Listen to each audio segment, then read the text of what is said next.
Price lord. ದೇವರ ಅತಿ ಪರಿಶುದ್ಧ ನಾಮಕ್ಕೆ ಸ್ತೋತ್ರವಾಗಲಿ. ಮತ್ತೊಂದು ದಿನವನ್ನು ಕಾಣುವಂತೆ ದೇವರು ನಮಗೆ ಕೃಪೆ ಮಾಡಿದ್ದಕ್ಕಾಗಿ ಸ್ತೋತ್ರ.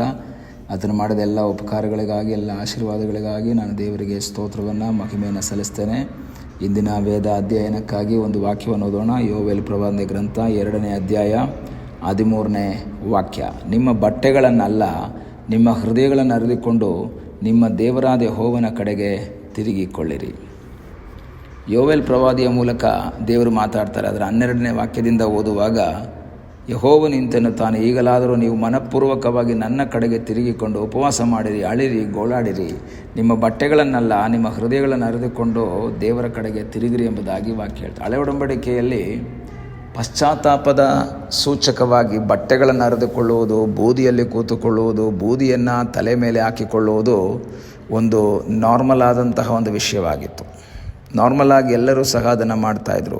ಕಾರಣ, ಯೆಹೋಶುವ ಬಟ್ಟೆಗಳನ್ನ ಹರ್ಕೊಳ್ತಾನೆ, ಯೋಬ ಬಟ್ಟೆಗಳನ್ನ ಹರ್ಕೊಳ್ತಾನೆ, ಅನೇಕ ಭಕ್ತರುಗಳು ಬಟ್ಟೆಗಳನ್ನ ಹರ್ಕೊಳ್ತಾರೆ.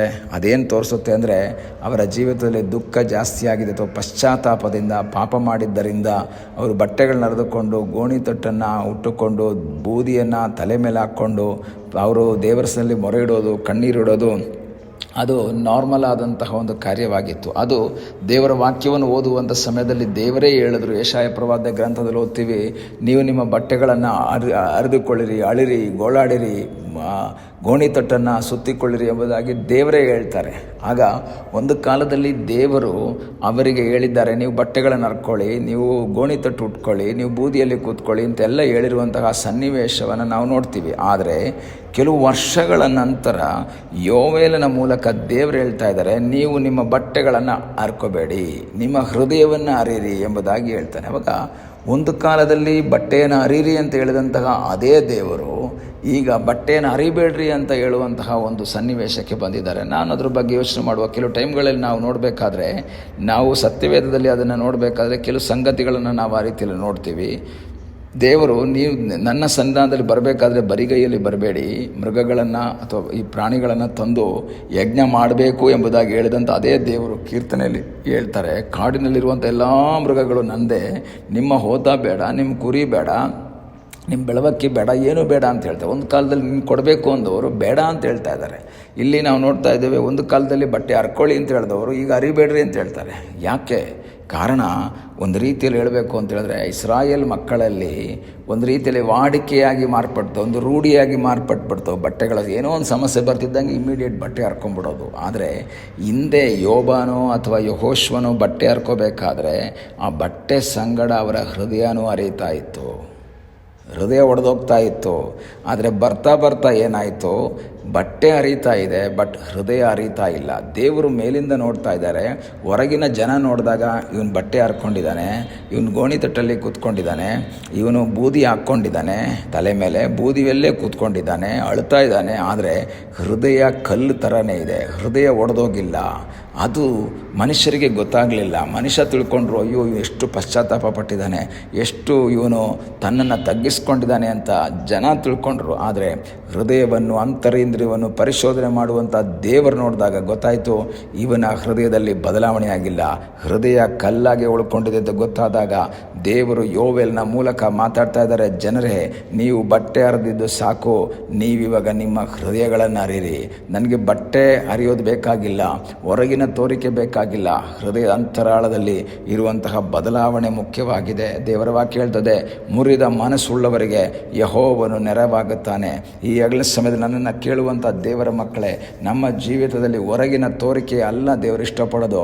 ಹೃದಯ ಒಡೆದೋದ್ರೆ, ಜಜ್ಜಲ್ಪಟ್ಟಂತಹ, ಮುರಿಯಲ್ಪಟ್ಟಂತಹ ಹೃದಯದೊಂದಿಗೆ ಯಾರು ದೇವರ ಹತ್ರ ಬರ್ತಾರೋ ಅವರಿಗಾಗಿ ಅದ್ಭುತವನ್ನು ಮಾಡುವಂತಹ ಸರ್ವಶಕ್ತನಾದ ಒಬ್ಬ ದೇವರಿದ್ದಾನೆ. ಹೊರಗಿನ ತೋರಿಕೆಯಲ್ಲಿ ನಾವು ಎಷ್ಟೇ ಪ್ರಾರ್ಥನೆ ಮಾಡಿದ್ರು, ಎಷ್ಟೇ ಕಣ್ಣೀರು ಹಾಕಿದ್ರು, ಎಷ್ಟೇ ನಾವು ಎದೆ ಪಡ್ಕೊಂಡ್ರೂ ಸಹ ದೇವರು ಹೇಳೋದು, ನನಗಿದೆಲ್ಲ ಬೇಕಾಗಿಲ್ಲ, ನಾನು ನೋಡೋದು ಹೃದಯವನ್ನು. ಮನುಷ್ಯನ ಹಾಗೆ ಹೊರಗಿನ ತೋರಿಕೆಯನ್ನು ನೋಡುವವನಲ್ಲ ದೇವರು, ಆತನು ಹೃದಯವನ್ನು ಪರೀಕ್ಷಿಸುವಂತಹ ದೇವರಾಗಿದ್ದಾನೆ. ಈ ಹಗಲ ಸಮಯದಲ್ಲಿ ಒಡೆದು ಹೋದ ಹೃದಯದೊಂದಿಗೆ ಯಾರೆಲ್ಲ ದೇವರ ಹತ್ರ ಬಂದಿದ್ದಾರೋ ಅವರೆಲ್ಲರೂ ಬಿಡುಗಡೆ ಹೊಂದಿದ್ದಾರೆ. ಹನ್ನಳು ಒಡೆದು ಹೋದ, ಜಜ್ಜಲ್ಪಟ್ಟ, ವೇದನೆ ತುಂಬಿದ, ಕಣ್ಣೀರಿನಿಂದ ಆ ಹೃದಯದಿಂದ ಬಂದಂತಹ ಅವಳ ಜೀವಿತದಲ್ಲಿ ದೇವರು ಅದ್ಭುತವನ್ನು ಮಾಡಿದರೆ, ಅವಳಿಗಾಗಿ ದೇವರು ಕಾರ್ಯ ಮಾಡಿದರೆ, ಈ ದಿವಸದಲ್ಲಿ ನಿನ್ನ ಕಣ್ಣೀರನ್ನು ನೋಡುವಂಥ ಒಬ್ಬ ದೇವರಿದ್ದಾನೆ. ಹೃದಯ ಒಡೆದು ದೇವರ ಹತ್ರ ಬರೋದಾದರೆ ನಿನಗಾಗಿ ಅದ್ಭುತವನ್ನು ಮಾಡ್ತಾನೆ. ಮನುಷ್ಯರ ಮುಂದೆ ಇರುವಂತಹ ತೋರಿಕೆ ನಮಗೆ ಬೇಕಾಗಿಲ್ಲ. ಮನುಷ್ಯರ ಮುಂದೆ ಇರುವಂತಹ ತೋರಿಕೆಯ ಆ ಕಣ್ಣೀರು ಬೇಕಾಗಿಲ್ಲ. ದೇವರು ನೋಡೋದು ಹೃದಯ ಒಡೆದೋಗಿದ್ರೆ ಯಾರೂ ನೋಡೋದು ಬೇಡ. ಯೇಸುಸ್ವಾಮಿ ಹೇಳ್ತಾರೆ, ನಿನ್ನ ರಹಸ್ಯ ಕೋಣೆಯಲ್ಲಿ ಕೂತ್ಕೊಂಡು ನೀನು ಕಣ್ಣೀರು ಹಾಕಿದ್ರೆ ನಿನಗಾಗಿ ಇಳಿದು ಬರುವಂತಹ ಒಬ್ಬ ದೇವರಿದ್ದಾನೆ. ನಿನಗಾಗಿ ಅದ್ಭುತವನ್ನು ಮಾಡುವಂಥ ಸರ್ವಶಕ್ತನಾದ ಒಬ್ಬ ದೇವರಿದ್ದಾನೆ. ಆದ್ದರಿಂದ ದೇವರು ಹೇಳ್ತಾ ಇದ್ದಾರೆ, ನಿಮ್ಮ ಬಟ್ಟೆಗಳನ್ನಲ್ಲ, ನಿಮ್ಮ ಹೃದಯವನ್ನು ಅರಿದುಕೊಂಡು ಅಳಿರಿ, ಗೋಳಾಡಿರಿ, ಉಪವಾಸ ಮಾಡಿರಿ, ಮನಪೂರ್ವಕವಾಗಿ ಮಾಡಿರಿ, ಒತ್ತಾಯಪೂರ್ವಕವಾಗಿ ಬೇಡ ಎಂಬುದಾಗಿ ದೇವರ ವಾಕ್ಯ ಹೇಳ್ತದೆ. ಅದರಿಂದ ನಮ್ಮನ್ನೇ ದೇವರ ಹಸ್ತಗಳಿಗೆ ಒಪ್ಪಿಸಿಕೊಟ್ಟು ನಾವು ಪ್ರಾರ್ಥಿಸೋಣ. ಅದ್ಭುತ ಮಾಡುವ ಸರ್ವಶಕ್ತನಾದ ಒಬ್ಬ ದೇವರು ನಮಗಾಗಿ ಜೀವಿಸ್ತಾ ಇದ್ದಾನೆ. ಈಗಲೇ ಸಮಯದಲ್ಲಿ ನಮ್ಮನ್ನೇ ಕರ್ತನ ಪಾದಪೀಠದಲ್ಲಿ ಒಪ್ಪಿಸಿಕೊಟ್ಟು ನಾವು ಪ್ರಾರ್ಥನೆ ಮಾಡೋಣ. ಕರ್ತನೆ, ನನ್ನನ್ನೇ ಒಪ್ಪಿಸಿಕೊಡ್ತೇನೆ, ನನ್ನ ಹೃದಯ ಒಡೆದವನಾಗಿ ನಿನ್ನ ಬಳಿಗೆ ಬರ್ತೇನೆ ಎಂಬುದಾಗಿ ನಾವು ದೇವರ ಸಲ ಹೇಳೋಣ. ಕಣ್ಣುಗಳನ್ನ ಮುಚ್ಚೋಣ, ಪ್ರಾರ್ಥನೆ ಮಾಡೋಣ. ನಮ್ಮನ್ನು ಬಹಳವಾಗಿ ಪ್ರೀತಿ ಮಾಡುವ ಪರಲೋಕದ ತಂದೆಯಾದ ದೇವರೇ, ಈ ಒಳ್ಳೆ ಸಮಯಕ್ಕಾಗಿ ನಿನಗೆ ಸ್ತೋತ್ರ. ಈ ಸಮಯದಲ್ಲಿ ನಮಗೆ ಕೊಟ್ಟಂಥ ಒಳ್ಳೆ ಅನ್ಯೋನ್ಯತೆಗಾಗಿ ಸ್ತೋತ್ರ. ಅಪ್ಪ, ನಮ್ಮ ಹೃದಯ ಒಡೆದು ಹೋದಂತಹ ಅನುಭವದಲ್ಲಿ, ವೇದನೆಯ ಅನುಭವದೊಂದಿಗೆ, ಕಣ್ಣೀರಿನ ಅನುಭವದೊಂದಿಗೆ ನಾವು ನಿನ್ನ ಸಲ್ಲಿ ಬಂದು ಪ್ರಾರ್ಥಿಸಿ ಬಿಡುಗಡೆ ಹೊಂದಿಕೊಳ್ಳೋದ ಸಹಾಯ ಮಾಡಪ್ಪ. ಹೊರಗಿನ ತೋರಿಕೆ ಅಲ್ಲಪ್ಪ, ಹೃದಯದ ಅಂತರ್ಭಾಗದಲ್ಲಿರುವಂತಹ ಆ ಸತ್ಯವನ್ನು ನೀನು ಇಚ್ಛಿಸುವಂಥ ದೇವರಾಗಿದೆ. ಅದಕ್ಕಾಗಿ ಸ್ತೋತ್ರ. ನಮ್ಮನ್ನೇ ತಗ್ಗಿಸಿಕೊಂಡು ನಿನ್ನ ಬಳಿಗೆ ನಾವು ಬರ್ತೇವೆ. ನಮ್ಮನ್ನು ಆಶೀರ್ವಾದ ಮಾಡು. ಪ್ರಾರ್ಥನೆಯನ್ನು ಕೇಳಿದ್ದಕ್ಕಾಗಿ ಸ್ತೋತ್ರ. ಯೇಸುವಿನ ಮುದ್ದಾದ ಹೆಸರಿನಲ್ಲಿ ಬೇಡಿಕೊಳ್ಳುತ್ತೇವೆ ನಮ್ಮ ಪ್ರೀತಿಯ ತಂದೆಯೇ. ಆಮೇನ್. God bless you.